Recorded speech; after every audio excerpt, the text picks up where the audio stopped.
आप सभी का न्यूज 18 राजस्थान पर प्रदेश की सबसे बड़ी डिबेट आज की फाइट में मैं हूं आपके साथ हेमंत कुमार। आज का मुद्दा है अपराध पर सियासी जंग। प्रदेश में दरअसल अपराध को लेकर के बीजेपी कांग्रेस के बीच में जुबानी जंग तेज हो गई है। पूर्व मुख्यमंत्री अशोक गहलोत ने भरतपुर में कथित तौर पर दुष्कर्म की शिकार एक महिला द्वारा आत्महत्या किए जाने की घटना को लेकर सोमवार को राज्य सरकार पर जोरदार निशाना साधा और कहा कि सरकार में महिलाओं के खिलाफ अपराध बढ़ रहे हैं। गहलोत के इस ट्वीट का जवाब देते हुए भरतपुर पुलिस ने अपने एक्स पर पोस्ट करते हुए लिखा कि भरतपुर पुलिस ने एक आरोपी को गिरफ्तार कर लिया और वह आरोपी इस वक्त न्यायिक हिरासत में है। इस पर मंत्री मदन दिलावर ने पलटवार किया, कहा कि कांग्रेस राज में अत्याचारों की तो पराकाष्ठा थी, सैकड़ों बच्चियों के साथ बलात्कार होता था, हत्या होती थी और इसी पर आज करेंगे प्रदेश की सबसे बड़ी चर्चा। सवाल पूछेंगे कि क्या अपराध पर जुबानी जंग ही होती रहेगी या फिर सख्ती भी बरती जाएगी। अपराध क्या सिर्फ चुनावी मुद्दा बन करके रह गया है, क्योंकि जो विपक्ष में होता है वो आरोप लगाता है, लेकिन सत्ता में आते ही आंकड़े गिना करके इतिश्री कर ली जाती है। पहले देखिए रिपोर्ट।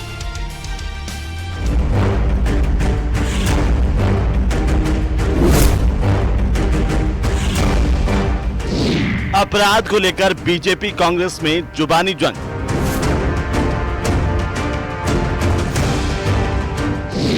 अशोक गहलोत बोले, महिलाओं के खिलाफ बढ़ते जा रहे हैं अपराध।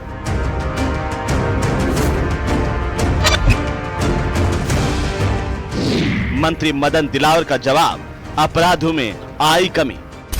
इतना क्षोभ था, लेकिन अब क्षोभ गायब हो रहा है तो इनको चिंता हो रही है कि हमारे जिनको हम संरक्षण देते थे, बलात्कारियों को, चोरों को, डकैतों को, जिसमें अधिकांश कांग्रेसी भी होते थे,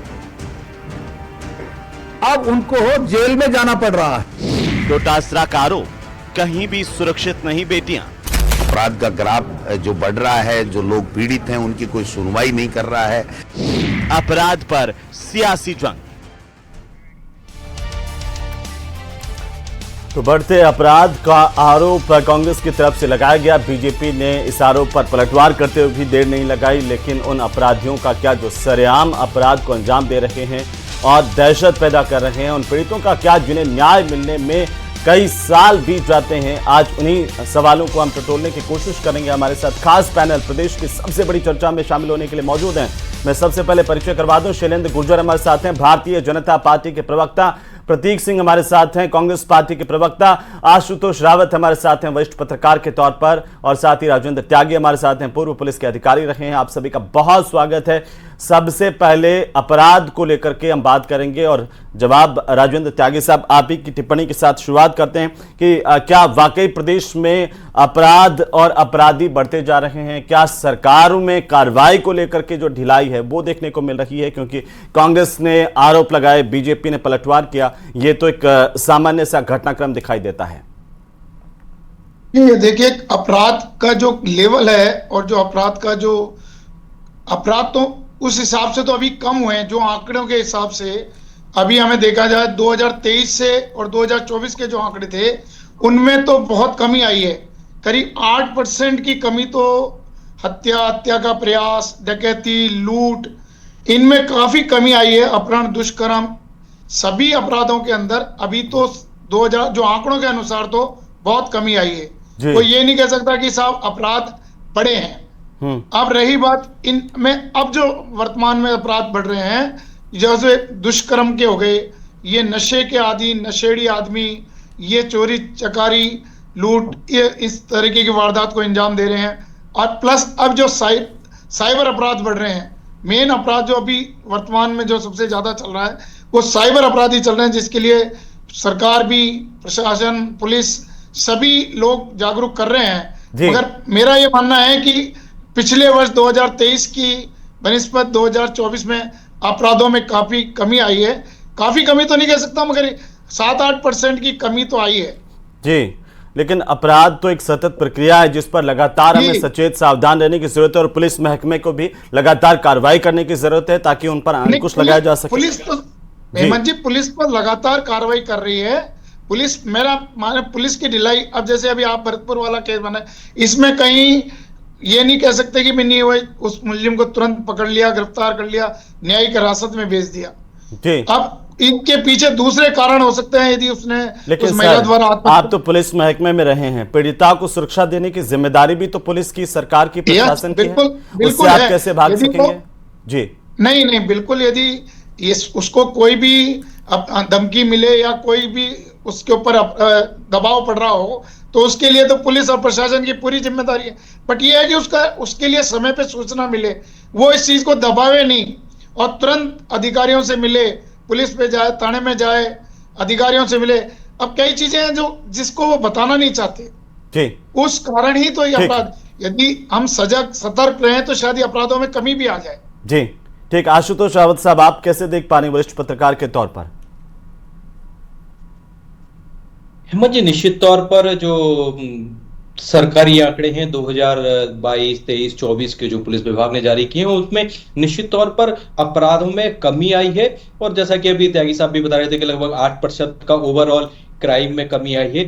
लेकिन यहां हमको देखने की जरूरत यह है कि भारतीय जनता पार्टी जिस चुनावी मुद्दे को, अपराध के साथ में महिला अत्याचार, महिलाओं के खिलाफ बलात्कार, रेप और अपहरण, इन ये जो 2-3 बड़े महत्वपूर्ण मुद्दे थे जिनको सरकार बदलने में जिन मुद्दों का बहुत बड़ा योगदान रहा, तो वहां भी अभी आप देखेंगे कि रेप के जो ओवरऑल केस हैं, जो महिलाओं के खिलाफ अत्याचार के केस हैं, उनका प्रतिशत अभी भी 0.07% है। यानी एक बहुत बड़ा परिवर्तन जैसे कि एक सरकार बदलने के साथ में आना चाहिए था, जिसकी उम्मीद जनता कर रही थी। और जैसा भारतीय जनता पार्टी लगातार कांग्रेस पर आक्रामक हो रही थी कि अपराधियों को खुला संरक्षण सरकार दे रही है, तो मुझे लगता है कि 0.07% की जो गिरावट केवल आई है उसे बहुत ज्यादा अच्छा नहीं कहा जा सकता है। मुझे लगता है कि प्रशासन को, पुलिस प्रशासन को और सरकार को निश्चित तौर पर महिलाओं के खिलाफ हो रहे अत्याचारों पर खास तौर पर ध्यान देना चाहिए, एक रणनीति बनानी चाहिए,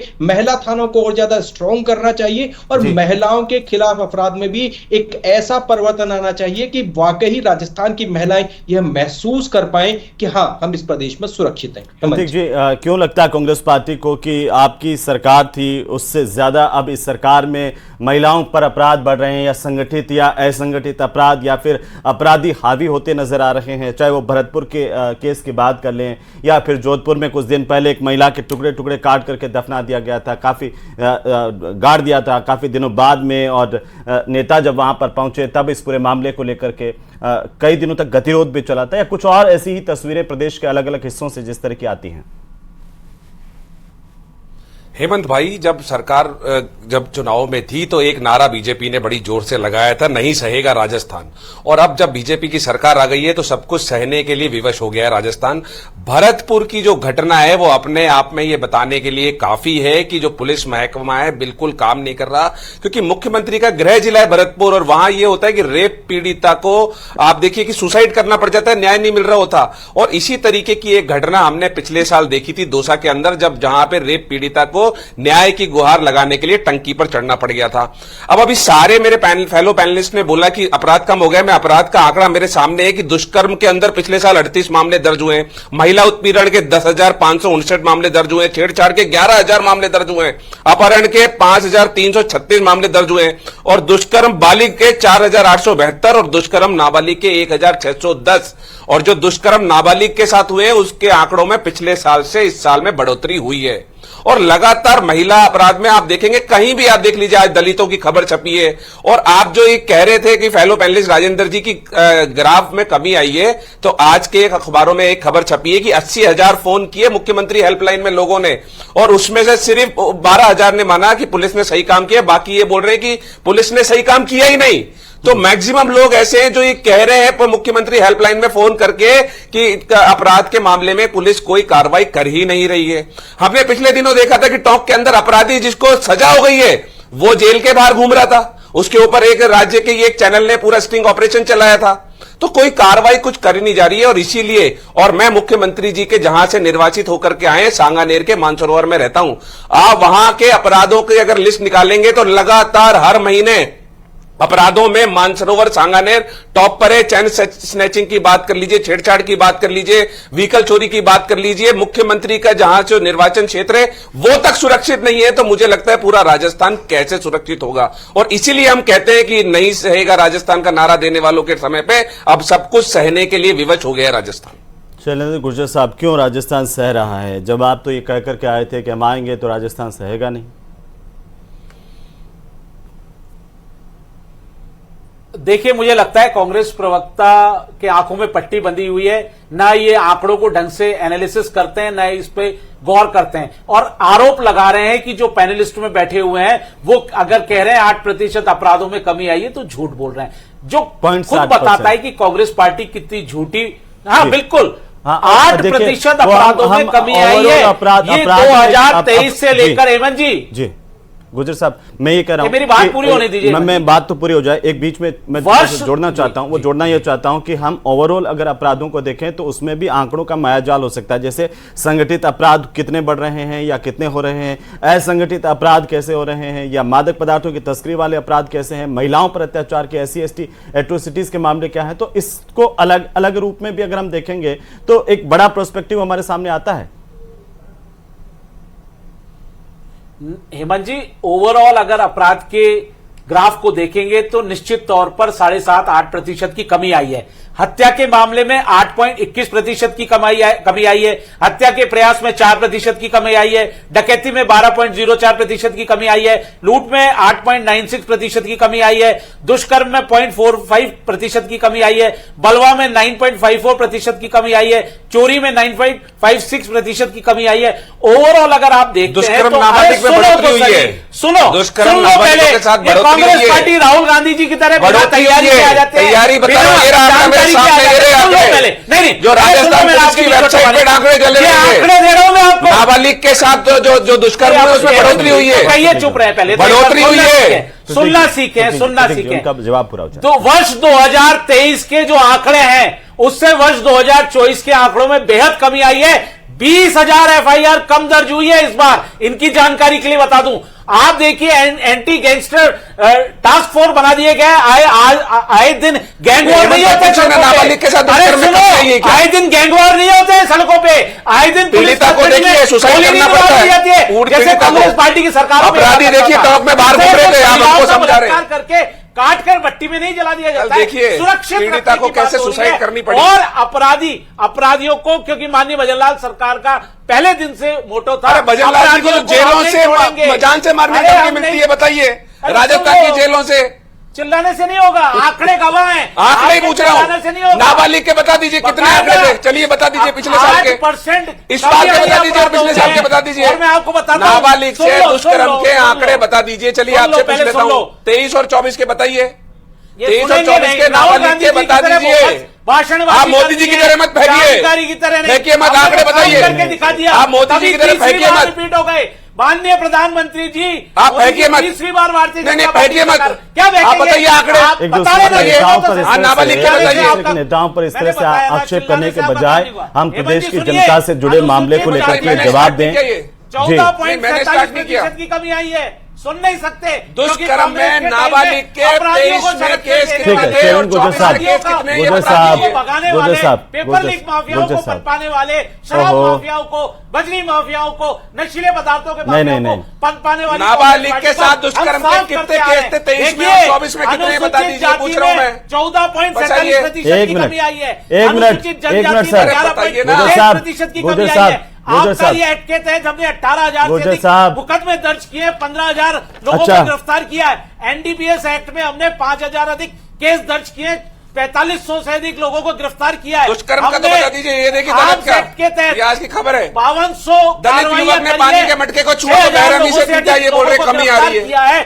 जब पूरा पैनल बोल रहा है 8% आज की खबर है। गुजर साहब एक मिनट, आज की खबर है। गुजर साहब, अपराधियों को संरक्षण देने की दुकान, कांग्रेस पार्टी माफियाओं को संरक्षण देने की पूरा कर लीजिए। आज साइबर क्राइम नाबालिग के दुष्कर्म में बढ़ोतरी हुई है, आप बता दीजिए आंकड़े। चलिए पूरे आंकड़े बोल रहा हूं मैं आपसे, साइबर क्राइम में नाबालिग से दुष्कर्म के आंकड़े बताइए, चैलेंज दे रहा हूं। पदार्थों में हमने कार्रवाई की है, ये एक नतीजा है माननीय भजनलाल सरकार के निर्देश पर सख्त पुलिसिंग की जा रही है। दुष्कर्म के जनता मामले में विश्वास बताइए। कायम कर लिया गया है। मैंने आपको बताया ना, दुष्कर्म में देखिए दुष्कर्म में नाबालिग दुष्कर्म में केस नंबर बताइए। देखिए आप पढ़ना जानते हो तो सुनिए। दुष्कर्म में 4015 2023 में मुकदमे दर्ज हुए थे, 2024 में 3947 0.45% की कमी आई है। नाबालिग बताइए आगे। ये दुष्कर्म के केस बताइए, दुष्कर्म नाबालिग ये नहीं सुनने वाले। बताइए। राहुल मैं बताऊं? जी मैं बताऊं? भ्रष्टाचारी। अरे मैं बता रहा हूं। एक मिनट आज सुनिए तो गुजर साहब, भ्रष्टाचारी गुजर साहब राजस्थान एक मिनट में शांत वो होइए। एक मीडिया चैनल वाले आपके मुख्यमंत्री के सामने बोल रहे थे कि कौन है भ्रष्टाचारी। हमने 15 मुख्यमंत्री के सामने बोला है एक मीडिया चैनल ने, तो खुले क्या एक साल में बताइए। ये सुनेंगे नहीं क्योंकि ये अपने भ्रष्टाचारी तो साहब, आप पोल खोलिए एक मीडिया शैलेंद्र चैनल गुजर से। साहब सुनिए, प्रतीक जी, हमने प्रतीक जी, साफ करने का काम प्रतीक किया है, जी, जो कांग्रेस के पार्टी में प्रतीक जी और अपराधों को शैलेंद्र संरक्षण गुजर साहब देने का दोनों काम किया। सुनिए। आज गैंगवार सुनिए होती है क्या? तो पुलिस कस्टडी में गोली मार दी जाती है क्या? सुनिए तो गुजर साहब तो थोड़ा ये शांत कांग्रेस होइए, का चाल थोड़ा चलन शांत बताता होइए है कि जी थोड़ा शांत होइए। जो इनकी सरकार का हाल था ना, वैसा ही ढर्रा जो प्रदेश का अभी भी कुछ लोगों का मानना है कि चल रहा है। मैं एक उदाहरण दे रहा हूं, 2021 का सिराना रोहट, सुनिए ना, सुनिए आंकड़ों पे जाइए आप। सुनिए सर, आंकड़े मैं बताते आंकड़ों हैं के कि मायाजाल पे अपराधों नहीं में जा रहा कमी सर, आई है। मैं सब माफ अपराधों कीजिए, में, मैं संगठित माफ अपराध में भी, कीजिए। इंडिविजुअल अपराध में भी, आईपीसी में भी, नशीले पदार्थों में, गुजर NDPC साहब, कुछ अपराधों सुनेंगे में आप? भी, आर्म्स एक्ट में भी, अनुसूचित जाति जनजाति के अपराधों अरे में आपने अनुसूचित जाति जनजाति का जिक्र किया तो सुन तो लीजिए। आंकड़ों के साथ आपको बताया। सुन लीजिए, मैं आंकड़ों के साथ बोल रहा हूं, सुन लीजिए, जवाब दीजिए। बालोतरा के बिश्नाराम मर्डर केस के अंदर कितने आरोपी गिरफ्तार हुए बताइए प्रदेश की जनता को, बताइए ना। बिल्कुल होंगे, कोई भी अपराधी आप बताइए ना कितने आरोपी अरेस्ट हुए हैं, पुलिस की त्वरित कार्रवाई हो रही है ना। भाग जाएगा या हम उसको कब होंगे सर, जेल में डाल कितना टाइम हो गया आपको पता भी है? भाग भी जाएगा, उसको पकड़ के लाने का मेरी बात सुन लीजिए, भजनलाल सरकार करेगी। मेरी बात सुन पेपर लीक माफियाओं को पकड़कर हम लेकर आए, 200 से अधिक पेपर लीक माफियाओं को सर, जो आपकी सरकार में जो आपके नेता पेपर लीक माफियाओं के नाम लेकर आरोप लगाते थे ना, एंटी स्क्वाड उनकी 50% लोगों से तो पूछताछ नहीं हुई। क्यों आप बार बार वहां जा रहे हैं?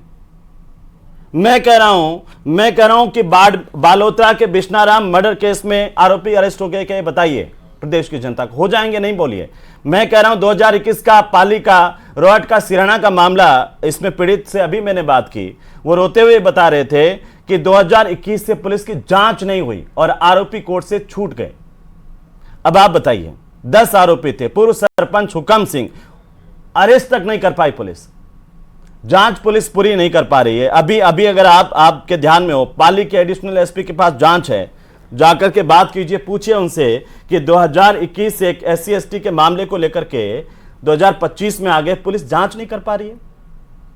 यह हमारी स्थिति है। आप कह रहे हैं कि थानों में FIR में कमी आ रही है, तो क्या थानों में FIR दर्ज नहीं हो रही है लोगों की? मैं तो ये सवाल पूछना चाहता हूं सर, मैं आंकड़ों की बात नहीं है सर, न्याय कैसे मिलेगा? स्वाभाविक रूप से कमी आती है और पेंडेंसी भी मैं आपको बताना चाहता हूं, वर्ष 2023 कांग्रेस की सरकार से 3 से 4% पेंडेंसियां भी कम करने का काम किया है माननीय भजनलाल सरकार ने। पेंडेंसी काम करेंगे 2021 से पुलिस की जांच नहीं हुई है SC के मामले में। मैं आपको बाकायदा मुकदमा नंबर बताता हूं। कुछ मामलों में जांच पेंडिंग है, उसको भी हेमंत जी पूरी कर अपराधियों को गिरफ्तार करके सलाखों के पीछे डालने का काम करेंगे। मामला है जिसमें अशोक मेघवाल के घर पर घुस करके न केवल आरोपियों ने कब्जा किया बल्कि उनकी मां बेटियों को मारा, प्रेग्नेंट महिला को मारा पीटा। उस मामले में पुलिस की जांच अभी हम इस बात को लेकर के क्या सोच रहे हैं? सिर्फ आंकड़ों का मायाजाल बना रहे हैं?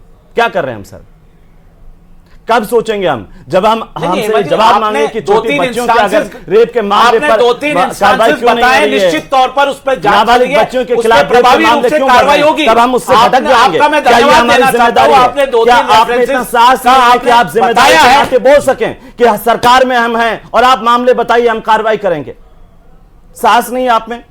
बिल्कुल, मैंने तो आपको धन्यवाद दिया है कि आपने जो इंस्टेंसेस बताए, निश्चित तौर पर अगर उस पर लापरवाही आ रही होगी तो उसको भी पूरा किया जाएगा। लेकिन आप देखिए, अगर आप देखेंगे ओवरऑल अपराधों पर नियंत्रण माननीय भजनलाल सरकार ने किया है। इसको आपको स्वीकार करना पड़ेगा। ये सिर्फ एक राजस्थान की मांगी है, जनता सर। भी जानती है मेरा कि अपराधों में जो आए पहले सर, दिन आए दिन गैंग वॉर हुआ करते थे, दुख होता सड़कों है पे ना। गोलियां चलती थी, मर्डर हो जाते थे, पुलिस कस्टडी में मर्डर हो जाते थे, किस तरह की हो जाते हालात थे, थे हो रहे राजस्थान हैं, में। सर। उन राजस्थान के हालातों को सुधारने का काम एक साल में माननीय वजरलाल सरकार ने किया है। रावत हमने साहब। 15,000 से अधिक अपराधियों को ठीक। पकड़कर जेल में डालने का काम किया है। नहीं, मुझे- एक हमने विशेष अभियान चलाकर पकड़े हैं लोगों को, और आगे भी अगर आप जो इंस्टांसेस बता रहे हैं अगर उनमें कई कमी हमारी है तो उसको भी जिम्मेदारी हम है, पूरा सर, कि आपके करेंगे, संज्ञान जांच में कराएंगे, अपराधियों को पाली बख्शा नहीं पुलिस जाएगा। अगर मेरी आवाज सुन रही है, अपराधियों को छोड़ा नहीं पाली जाएगा। पुलिस के एडिशनल एसपी अगर मेरी आवाज सुन रहे हैं तो वो बताएं कि आखिरकार 77/2021 के मामले में 2021 से अब तक पुलिस की जांच पेंडिंग क्यों है? पुलिस के अधिकारियों को भी बताना चाहिए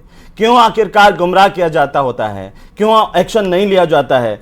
बिश्नाराम मर्डर केस बालोतरा मामले को लेकर के कार्रवाई अभी तक क्यों नहीं हुई, ये पूछते हैं। और जब कार्रवाई नहीं होती तो पीड़ितों को फिर सुसाइड करना पड़ता है। वो परिणति भरतपुर के तौर पर सामने आती है और इसकी जिम्मेदारी हमें लेनी चाहिए। रावत साहब, क्या हम एक आंकड़ों के आधार पर अगर हम देखें कि संगठित और असंगठित अपराध और अलग अलग अगर हम उसको देखें, जैसे नाबालिगों के साथ अपराध हुआ या फिर महिलाओं के साथ रेप के मामले हुए हैं, उनको अगर मिलाकर के देखें तो क्या हम उस स्तर पर हैं आज भी कि कार्रवाई कर रहे हैं? देखिए हेमंत जी, अपराध के आंकड़ों में कम होने से ज्यादा जरूरी है कि जनता को, जो प्रदेश की जनता हो, उसको यह आभास हो कि मैं यहाँ सुरक्षित हूं। कम से कम मैं प्रतीक जी की इस बात से सहमत हूं कि मानसरोवर के अंदर जो क्राइम का रेट है, अगर आप खास तौर पर देखें तो वह लगातार बढ़ रहा है।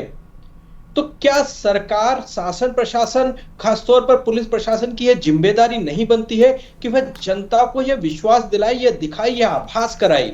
और चाहे भरतपुर की घटना हो, चाहे झुंझुनू की जो एक दलित के साथ में घटना हो, चाहे बाड़मेर में एक दलित को मार पीटने की घटना हो, उस तरह की घटनाएं सभ्य समाज के ऊपर ऐसा धब्बा है जिन पर पुलिस प्रशासन को आप चाहिए सोच के देखिए कि हम ऐसी 21वीं सदी कार्रवाइयां में रह रहे करें। हैं, किसी को पानी का मटका छूने पर उस मारपीट कर दी जाती है और अगर मीडिया उसको रिपोर्ट कर रहा है तो हम उस पर जवाब नहीं दे पा रहे हैं कि आखिरकार इस तरह की घटनाएं आज भी हमारे समाज में क्यों हो रही है। ये इसलिए हो रही है कि पुलिस का डर नहीं है उन बदमाशों को, उनको लगता है कि हमारा कुछ नहीं बिगड़ेगा। और ये जो मामला मैंने बताया 2021 से अगर अब तक पुलिस जांच नहीं कर पा रही है, ये घटनाएं इसलिए होती हैं।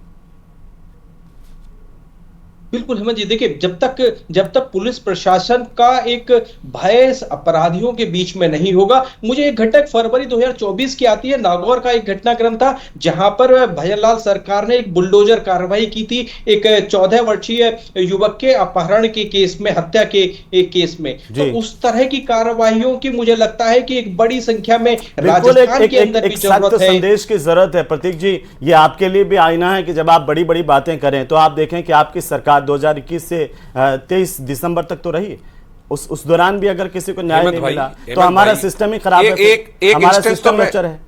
नहीं, एक इंस्टेंस तो मैं मेरे साथ जो खुद के साथ घटित हुई है वो बताता हूं मैं आपको। 5-6 दिन पहले मानसरोवर के अंदर रात को 12 बजे खुले में शराब बिक रही थी और मैंने खुद ने मेरे ट्विटर हैंडल से ट्वीट किया, राजस्थान पुलिस को टैग करके, उस पर कोई कार्रवाई नहीं हुई। आज भी वहां पे खुले में रात भर शराब बिकती है। संदेश देने की जरूरत है। और ये प्रतीक जी के साथ हो रहा है या आम आदमी के साथ हो रहा है या गरीब के ठेले वाले के साथ हो रहा है, ये किसी के भी साथ हो रहा हो, लेकिन पुलिस का एक्शन जो है वो जरूरी है सर। और आप, मुझे उम्मीद है कि आप इसको ध्यान में रखेंगे और पुलिस व्यवस्थाएं सुधरेंगी।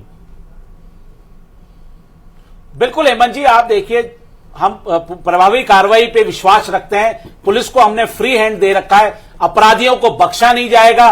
कानून छोटा हो चाहे बड़ा हो, अपराध छोटा हो बड़ा हो, किसी भी अपराधी को बख्शा नहीं जाएगा। निश्चित तौर पर आपके जो पहले मेरी कृपा है वो ठेके बंद कराइए जो रातों को रात भर दारू बिकती है। मेरी तो आपसे ये रिक्वेस्ट है शैलेंद्र जी, अगर एक बार बताइए, मैं बता रहा हूं, मैंने सख्ती से कार्रवाई नहीं करती, आप उस पर कार्रवाई करवाइए तो अपराधों मैंने का किया हुआ है, तो संदेश देना जरूरी है। बहुत शुक्रिया आप सभी का चर्चा में शामिल होने के लिए। कुल मिलाकर के पुलिस कार्रवाई तो कर रही है, लेकिन ऐसे मामलों को भी देखे जाने की जरूरत है जहां पर लंबे समय से पुलिस की कार्रवाई नहीं हुई है, या फिर राजस्थान पुलिस को एक सख्त संदेश देने की अपराधियों में भी जरूरत है कि पुलिस है, अपराधियों को बख्शा नहीं जाएगा, जांच त्वरित होगी, कार्रवाई त्वरित होगी। ये उम्मीद भी सरकार से।